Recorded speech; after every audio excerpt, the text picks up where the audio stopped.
శివాయ. ఓం నమో నారాయణాయ. ఓం కాళభైరవాయ నమో నమః. ఓం దిగంబరాయ విద్మహే గజవాహనాయ ధీమహి తన్నో కాళభైరవ ప్రచోదయాత్. హరి ఓం.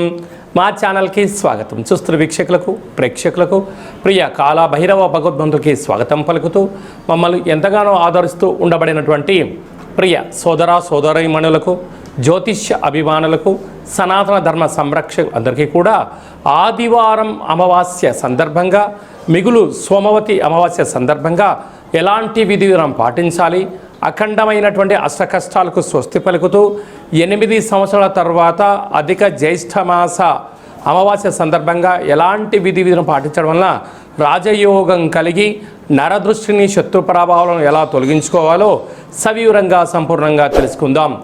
1వ తారీఖు 6వ నెల 2026 నుండి 15/6/2026 వరకు ద్వాదశ రాశుల్లో గ్రహ గమనాన్ని వీక్షింపచేద్దాం. విశేషంగా కుజభగవానుడు మేషరాశిలో స్వక్షేత్ర సంచార స్థితి, వృషభ రాశిలో రవి సంచార స్థితి, మిథున రాశిలో త్రిగ్రహ సంచార స్థితి, బుధ భగవానుడు స్వక్షేత్రకారకుడు, అక్కడే చివరి రోజు అయినటువంటి దేవగురు బృహస్పతి సంచార స్థితి, 2వ తారీఖు నుంచి కర్కాటక రాశిలోకి ఉచ్చ స్థితిలో సంచార స్థితి జరగబోతుంది. మరియు అక్కడే శుక్ర సంచార స్థితి, సింహరాశిలో కేతు సంచార స్థితి, కుంభరాశిలో రాహు సంచార స్థితి, మీనరాశిలో శని భగవానుని సంచార స్థితితో ద్వాదశ రాశుల్లో గ్రహ గమనాలు ఈ విధంగా ఉన్నాయి. మేషరాశి వారికి ఎన్నడూ లేనటువంటి విధంగా రాశిలోనే కుజభగవానుడు ఉచ్చ స్థితిలో యమునా నది పుష్కర సందర్భంగా గురువు యొక్క ఆశీస్సుల వలన ఒకవైపు ఏలనాటి శని దోషం ఉండినను అద్భుతమైన యోగం అని చెప్పి గమనించాలి. మేషరాశిలో ఏ నక్షత్రాలు వస్తాయనగా అశ్విని నక్షత్రంలోని 4 పాదాలు, భరణి నక్షత్రంలోని 4 పాదాలు, కృతికా నక్షత్రంలో 1 పాదం కలిపితే మేషరాశి. 8 సంవత్సరాల తర్వాత మేషరాశిలో కుజభగవానుడు స్వక్షేత్రకంగా ఉండడము, ధనావాకు కుటుంబ స్థానంలో రవి సంచార స్థితి, మాతాపితృ స్థానంలో బుధుడు స్వక్షేత్రకారకుడు మరియు విశేషంగా శుక్ర సంచార స్థితి అక్కడ ఉండడము. అంటే 2 గ్రహాలు స్వక్షేత్ర స్థితిలో ఉన్నప్పుడు ఏలనాటి శని ఉండినను అర్ధాష్టమ గురువు ఉచ్చస్థితిలో ఉండడం వలన వీరికి పట్టిందల్లా బంగారం అవుతుంది.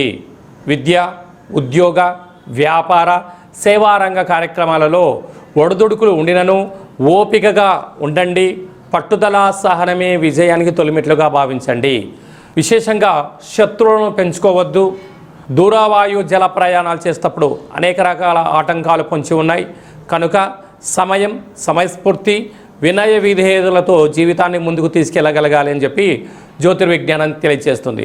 వ్యయంలో శని భగవాను సంచార స్థితి ఉండడం వలన అనవసరమైనటువంటి చర్చలకు, అపహాస్యము, వేలాప్రాలకు ఇది సరైన సమయం కాదు అని చెప్పి గమనించాలి. అనేక మంది శత్రువులు పొంచి ఉన్నారు కనుక ఇలాంటి కాల సమయంలో ఈ ఆదివారం అమావాస్య సందర్భంగా తప్పకుండా మీరు ఇంట్లో కూష్మాణ దీపాన్ని వెలిగించండి. అలాగే నిమ్మకాయ దీపాన్ని దిష్టి తీసి బయట పడేయగలిగినట్లయితే సకల శని దృష్టి, గ్రహ దృష్టి తొలగిపోయి ఐశ్వర్యము మేషరాశి వారి సొంతమవుతుందని చెప్పి గమనించాలి. జూన్ నెలలో ప్రథమార్థంలో ముఖ్యమైన పండుగల గురించి క్లుప్తంగా, సవివరంగా, సంపూర్ణంగా తెలుసుకుందాం. 2వ తారీఖున దేవగురు బృహస్పతి కర్కాటక రాశిలోకి ఉచ్చ స్థితిలో సంచార స్థితి జరగబోతుంది. ఈ విధంగా మనకు యమునా నది పుష్కర స్నానం చేయడము ఆవశ్యకత. గతించిన తాత ముత్తాతలకు, గతించిన వారందరికీ కూడా అక్కడ పిండ ప్రధాన కార్యక్రమాలు చేయడం వలన మన వంశము ఆచంద్రార్కం వరకు అభివృద్ధి చెందుతుంది. ఈ పుష్కర స్నానం చేయడము, పెద్దవారి యొక్క ఆశీస్సులు మనకు శ్రీరామ రక్ష అని చెప్పి గమనించాలి. మనము యమునా నది తీరంలో ద్వారకా క్షేత్రంలో ఈ యొక్క పుష్కర మహోత్సవ సందర్భంగా మనం ఈ కార్యక్రమాలు ఏర్పాటు చేస్తున్నాం. వెళ్ళలేనటువంటి వారు ఈ కింద నెంబర్ సంప్రదించి ఎవరి గోత్రనామంలో అయితే అక్కడ కార్యక్రమాలు చేయించాలో వాట్సాప్లో పంపించగలిగినట్లయితే అక్కడి నుంచి మీకు వీడియో కాల్ ద్వారా ప్రత్యక్ష పూజా కార్యక్రమం చేయించి మీకు ఆ యమునా నది పుష్కర జలాన్ని అందజేయడం జరుగుతుందని చెప్పి గమనించాలి. అలాగనే మనకు విశేషంగా 8వ తారీఖున కాళాష్టమి, 8 సంవత్సరాల తర్వాత అధిక జ్యేష్ఠ మాసంలో బహుళపక్షంలో అష్టమిని కాలాష్టమి అంటారు. కనుక కాలాన్ని జయింపజేసే శక్తి కాలభైరవుడికి ఉంటుంది.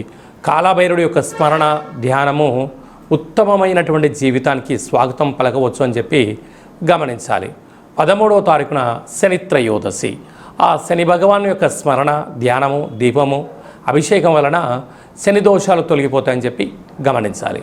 14వ తారీఖున విశేషంగా ఎన్నడూ లేనటువంటి విధంగా 8 సంవత్సరాల తర్వాత అధిక జ్యేష్ఠమాస బహుళపక్ష అమావాస్య ఆదివారం. అలాగనే మిగులు 15వ తారీఖున సోమవతి అమావాస్య. అమావాస్య అనగానే మనకు ఇంటి ముందర గుమ్మడికాయని తీసి పగలగొట్టుకోవడం, కుళ్ళిపోయిన గుమ్మడికాయని తీసి బయట వేసేసుకోవడం, గుమ్మడికాయ కట్టుకోవడము, సకలమైన నరదృష్టి వాస్తు దృష్టి దోషాలు తొలగించుకొని యంత్ర మంత్ర తంత్ర సాధన చేయడం వలన అఖండ అష్టైశ్వర్యాలు కలుగుతాయి. ఇది అధిక జ్యేష్ఠ మాసం విశేషంగా ఆదివారం అమావాస్య సందర్భంగా మనము ఏ చిన్న ఆవగింజంత పూజా కార్యక్రమాలు చేసినా గుమ్మడికాయంత ఫలితం కలుగుతుందని చెప్పి గమనించాలి. కనుక ఈ కింది నెంబర్ని సంప్రదించినట్లయితే ఎవరెవరు ఎలాంటి పూజా కార్యక్రమాలు చేసుకోవాలి, గ్రహదోషాన్ని నరదృష్టిని భూత ప్రేత పిచాచ బ్రహ్మర యక్షర యమదూత సకల గ్రహదోషాన్ని తొలగించుకోవాలి, తంత్ర ప్రయోగాల నుంచి తాంత్రిక ప్రయోగాల నుంచి ఎలా బయటపడాలో ఆధ్యాత్మిక సలహాలు సూచనలు ఇవ్వడం జరుగుతుందని చెప్పి గమనించాలి. అలాగే మీ వ్యక్తిగత జాతకం తెలుసుకోవాలనుకుంటున్నారా? మీ యొక్క పేరు, పుట్టినటువంటి తేదీ, నెల, సంవత్సరం, పుట్టిన సమయం రాసి వాట్సాప్లో పంపించగలరు. 100 సంవత్సరాల జాతకాన్ని రాసి పంపించి మీరు పుట్టినప్పుడు గ్రహ గమనాలు ఎలా ఉన్నాయి, ప్రస్తుత కాలం ఎలా ఉంటున్నాయి, భవిష్యత్తులో ఎలా ఉండబోతున్నాయో సవివరంగా సంపూర్ణంగా తెలియజేయడం జరుగుతుందని చెప్పి గమనించాలి. డేటా బర్త్లు లేనటువంటి వారికి పేరు యొక్క మొదటి అక్షరాన్ని అనుసరిస్తూ రాసే స్థితిగతులు తెలియచేస్తూ రమణ శాస్త్రం ద్వారా అనగా గవళ ద్వారా భూత భవిష్యత్ వర్తమానాన్ని తెలియజేయడం జరుగుతుంది. ఈ కింది నెంబర్ని అపాయింట్మెంట్ తీసుకొని సంప్రదించగలరు. జాతకాన్ని తెలుసుకుందాం, జీవితంలో రాబోయే అదృష్టాన్ని తెలుసుకుందాం, దురదృష్టాన్ని దూరం చేసుకునే మానవ ప్రయత్నం చేద్దామని చెప్పి గమనించాలి. అందరికీ ఆదివారం అమావాస్య సోమవతి అమావాస్య ఆశీస్సులు పుష్కర భగవాన్ యొక్క ఆశీర్వాదాలను కోరుకుంటూ మనసారా ఆశీర్వచనం. శతమానం భవతి శతాయు పురుష సతేంద్రియ ఆయుష్యేవేంద్రియే ప్రతిష్టతి ధనం ధాన్యం బహుపుత్రలాభం శత సంవత్సరం దీర్ఘమాయు సర్వే జనా సుఖినో భవంతు లోకా సమస్తా సుఖినో భవంతు సర్వం కాళభైరవ దేవతార్పణమస్తు. హరి ఓం. ఈ వీడియో మీకు నచ్చినట్టయితే లైక్ చేయండి, షేర్ చేయండి, మా ఛానల్ని సబ్స్క్రైబ్ చేసుకోండి. అందరికన్నా ఆధ్యాత్మికమైన వీడియోలు మీరు ముందుగా చూడాలి అన్నట్టయితే ఆల్ అనే బటన్ని ప్రెస్ చేసి గంట సింబల్ ప్రెస్ చేసి ఆధ్యాత్మిక భక్తి సమాచారాన్ని భగవద్బంధులకు మిత్రులకు చేరవేసి హిందూ ధర్మాన్ని కాపాడండి.